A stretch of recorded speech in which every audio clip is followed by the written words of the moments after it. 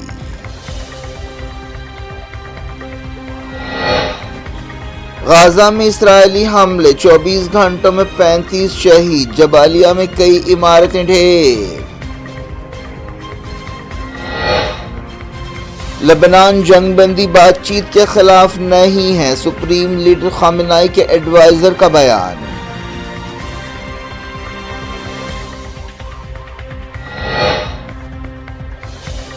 ایرانی سفیر کی ایلن مسک سے ملاقات نہیں ہوئی، تہران نے نیو یارک ٹائمز کی رپورٹ رد کر دی۔ پاکستان کے قلات میں فوج پر حملہ، 7 سپاہی ہلاک، بلوچ لبریشن آرمی نے ذمہ داری قبول کی۔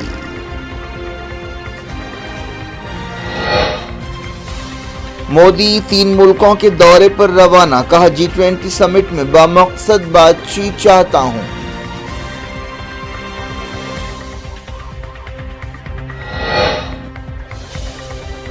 جھانسی کے ہاسپٹل میں آگ لگنے کا سانحہ، 10 نیو بورن بیبیز کی موت۔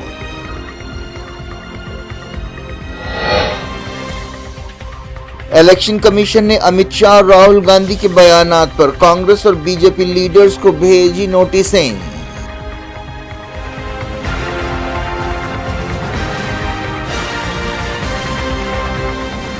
یہ تھی آج کی خبریں۔ شجیع الافراد سب کو دیں اجازت اور اپنا بے حد خیال رکھیں۔